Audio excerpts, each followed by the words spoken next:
up, Philippines city volunteers carry out a disaster survey for those affected by the recent typhoon.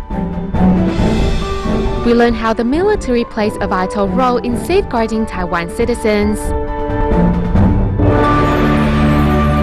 Welcome to DaAi Headlines. I'm Wendy Chen. Thank you for joining us. First up in the Philippines, in the aftermath of Typhoon Chami, heavy rainfall caused severe flooding in Metro Manila.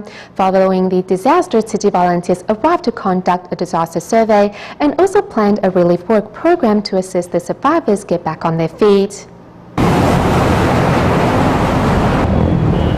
Here in Manila of the Philippines, heavy rainfall brought by Typhoon Chami caused devastating flooding, leaving countless residents homeless.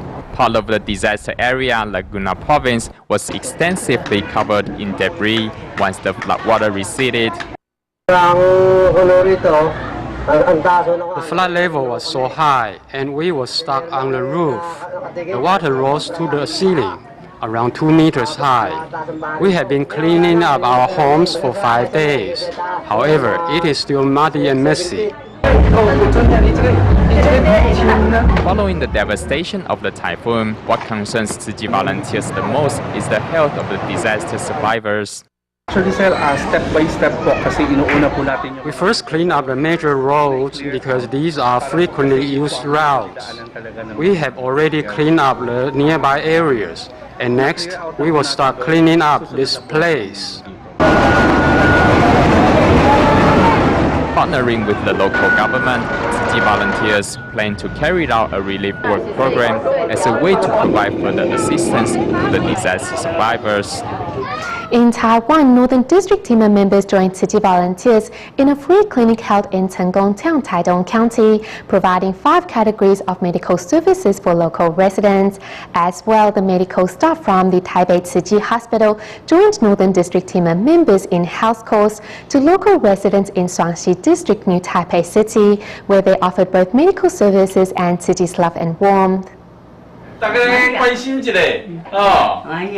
Seeing the arrival of team of doctors and city volunteers, 102-year-old grandpa and 92-year-old grandma are both excited as they warmly greeted their special guest.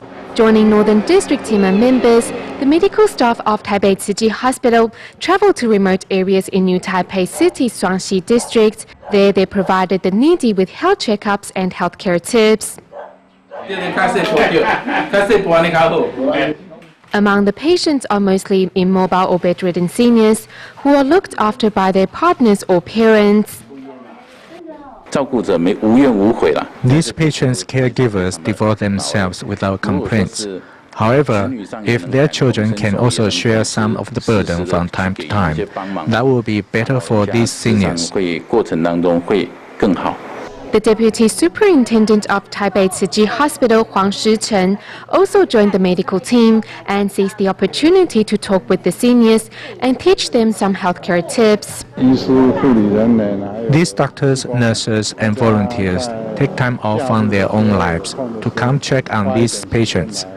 This way, we are actually tending to the disadvantaged on behalf of the government. As remote areas such as these are in constant need of medical resources, Tzuji's free clinic is there to offer these patients both medical treatment and the much-needed emotional support. Meanwhile, in eastern Taiwan, doctors and nurses of Hualien, Yuli, and Guanshan Tzu hospitals also took advantage of the holidays to join in a free clinic for the residents of Chenggong Town, Taidong County. Here, medical resources are inadequate, especially in ophthalmology, dentistry, and traditional Chinese medicine.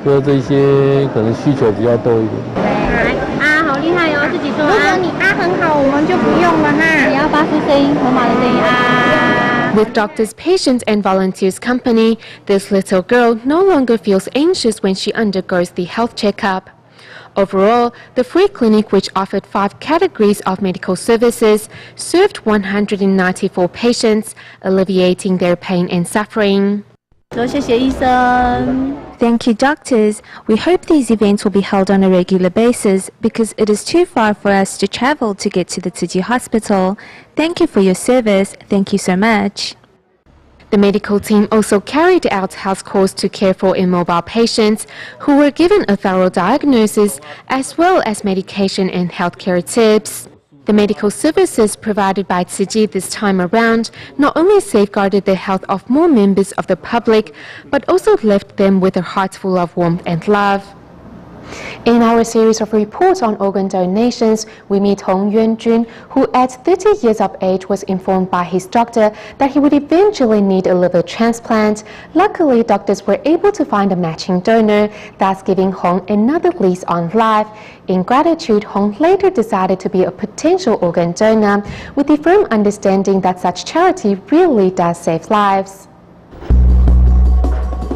To remove the liquid, they had to insert a long needle. They didn't use any local anesthetic. Sometimes when inserting the needle, they didn't get it in the right spot, so they then would have to press down on my abdomen to push the water in the direction of the needle. You can imagine how painful it was. It was pure torment. It was like I was being executed each time. When he was 30, Hong's hepatitis B worsened, causing hydroperitoneum and his liver to harden. Suddenly, the only way out was a liver transplant. At first, you think that there is no way you could be so lucky to survive. After all, liver problems are not like kidney problems, where you can get in for dialysis. When your liver can't handle the load anymore, you just faint, and that is the end of your life. Fortunately, doctors were able to find a match for Hong, thereby saving his life and ensuring that his two daughters would grow up with a father. Now healthy, Hong has decided one of the ways he can repay the love he has received is to himself sign an organ donor consent card. On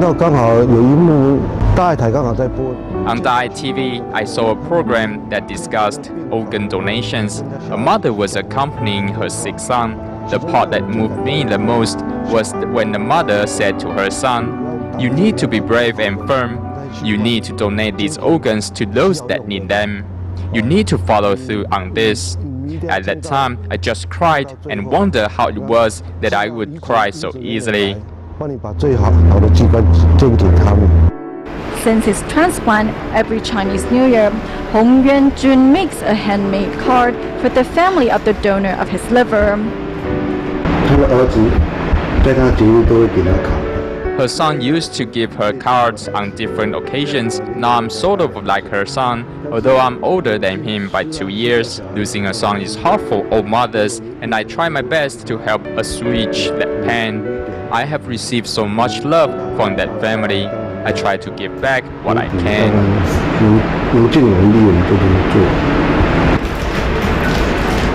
With words and pictures, Hong expresses his feelings of gratitude and the joy of being given a second chance at life and promises to never forget the love that has been sent his way.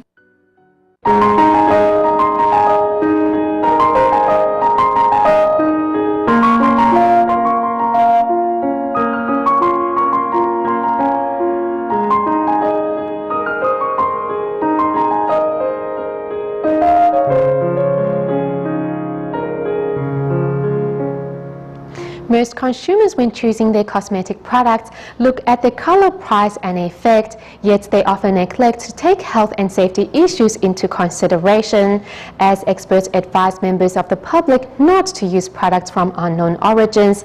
Next, we take a look at the health risks that nail polish from unidentified origins might have. Upon entering the store, faced with the assortment of colors, which one is your pick?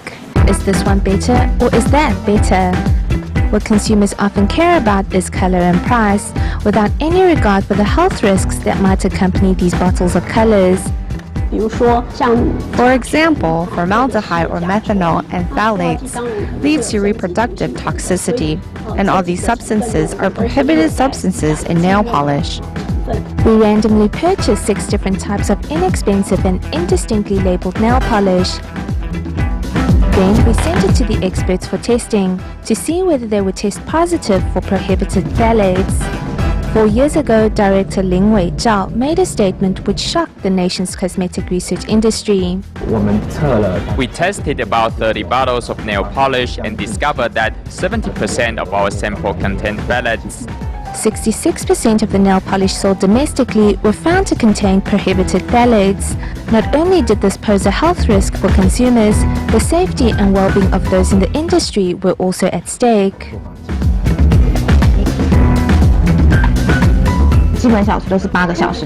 We work for about 8 to 9 hours each day, but we are already used to the smell. Each job has its occupational injuries. We wear surgical masks and keep the room ventilated. We've put in air filters as well. At their workplace, we didn't detect any phthalates in the air, but we defined phthalate metabolites in their urine samples. 4 years have passed. Has there been any improvement? We didn't find any phthalate in the 6 samples. Before, some manufacturers added benzene solvent to nail polish, which we also didn't find in these samples. Our tests show that it contained mostly ethyl acetate, which is a huge step forward from the past. Our tests would be more objective if we had more samples to work with. Indeed, 6 nail polish samples is not enough to exhibit the truth. In recent years, there have been many incidents where well-known international brands' nail polish was found to contain cancer-causing benzene and heavy metals. If it contains heavy metal, we have to be careful.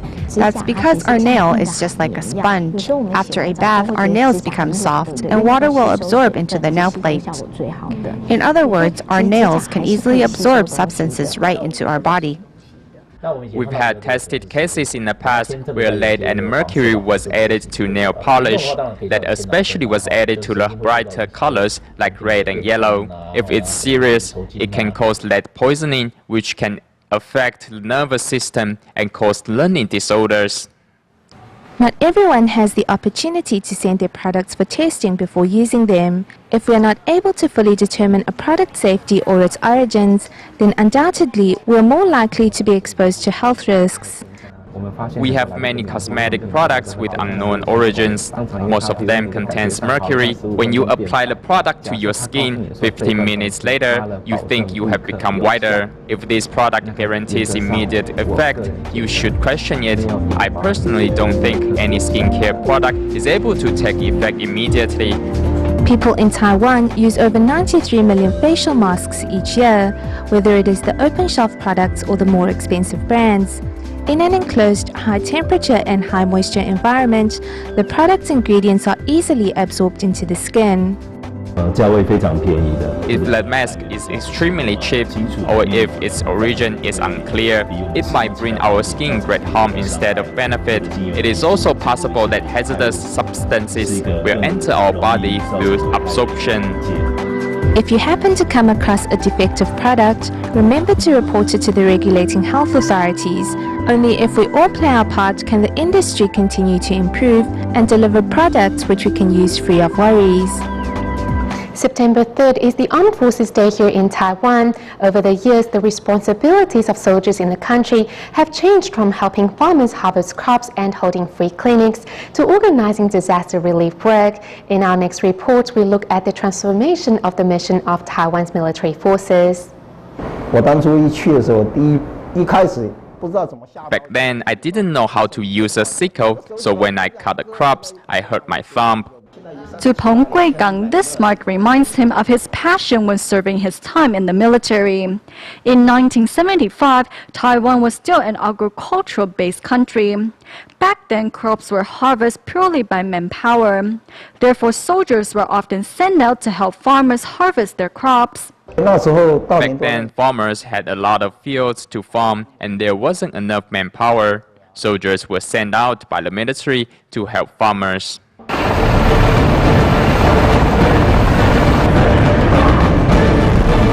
It is the responsibility of soldiers to defend their country.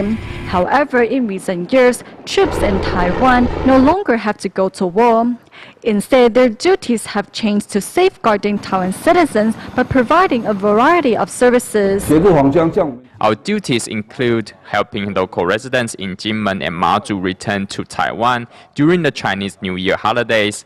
Other than making sure local residents can return home safely, in the old days, military surgeons also held free clinics to safeguard the health of residents living in remote areas. In the aftermath of a typhoon, the military will send out soldiers to disaster areas.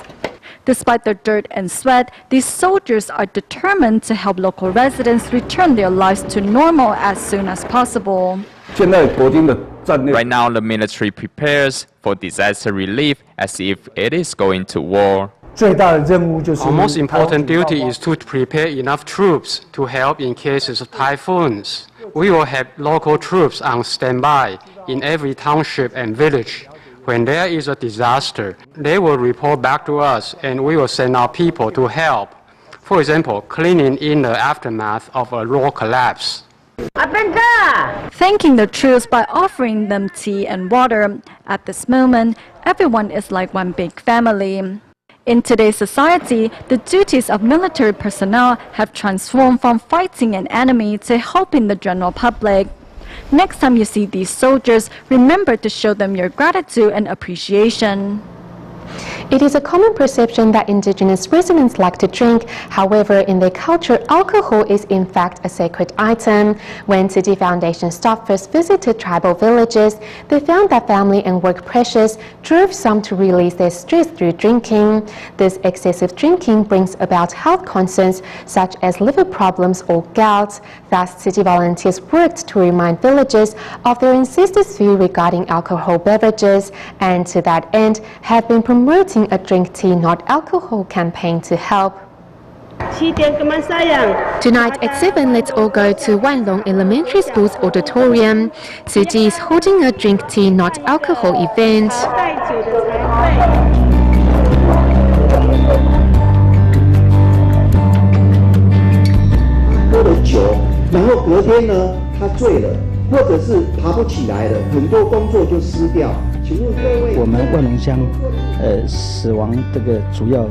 In our Wanlong Township, 80% of the cause of death last month was alcohol related. So this program to replace alcoholic beverages with tea is one worth promoting.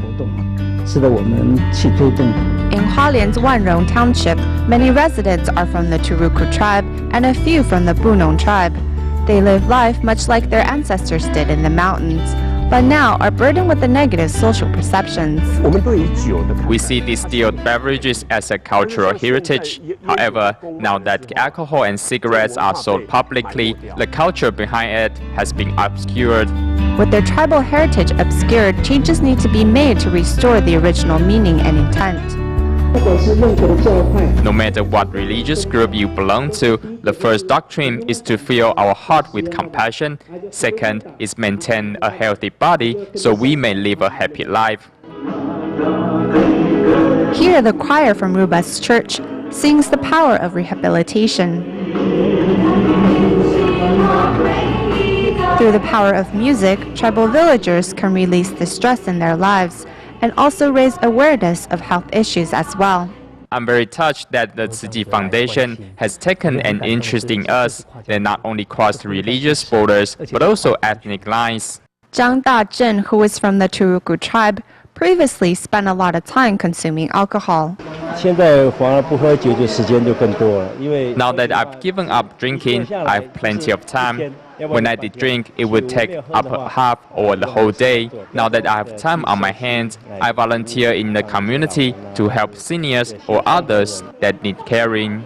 Quitting alcohol not only gives one more time in the day, but also helps one find focus in life. In the tribal community, everyone drinks alcohol, but I quit because my health deteriorated. Before I was living aimlessly, but now after volunteering, I feel very fulfilled and happy.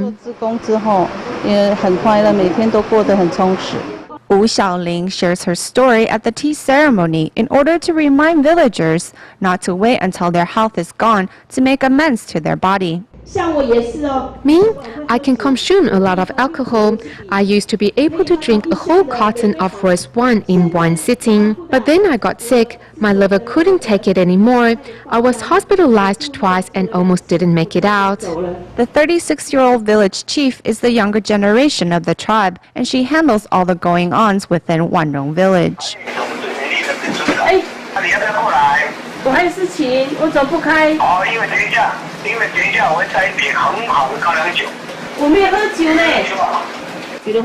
Some people will see me drink and say, "Are you drinking alcohol? I thought you quit." After that, I stuck to my tea. Since 2011, Tzu Chi has held close to 50 events to promote a replacement of alcohol with tea in various Hualien tribal areas. And with over 2,200 residents attending, the campaigns are surely making an impact. It has been 20 years since Tzu Chi first set foot in Malaysia, and today 4 Jingsi halls and over 70 Tzu Chi offices and retreats can be found in the 13 states throughout the nation. The goal behind the establishment of each Tzu Chi point was, and still is, to call on more living bodhisattvas to join the Buddhist NGO and reach out to every needy corner to make a difference to the society we live in. With their hearts united as one, Tzu Chi volunteers in Malaysia's Johor are getting ready to celebrate a special occasion. The Tzu Chi Pontian Liaison Office and Tzu Chi Kulai Liaison Office in Johor officially opened its doors in June of this year. On the day of the opening ceremony, Tzu Chi volunteers from all around Malaysia arrived to give their sincerest blessings. The care and love of our fellow volunteers gives us the courage and strength to carry out Tzu Chi's work here in Pengtian. We are really blessed to have a home of our own, though it is not big in size, but it is heartwarming here. I live close by, so I can come help out a lot. Tzu Chi chapters and liaison offices are established in hopes of inspiring compassionate individuals to give to those in need. Going back to August 11, 1993, the first Tzu Chi liaison office was set up in Penang. A decade later, in 2003, the Malaysia Jingsi Hall was constructed here as well.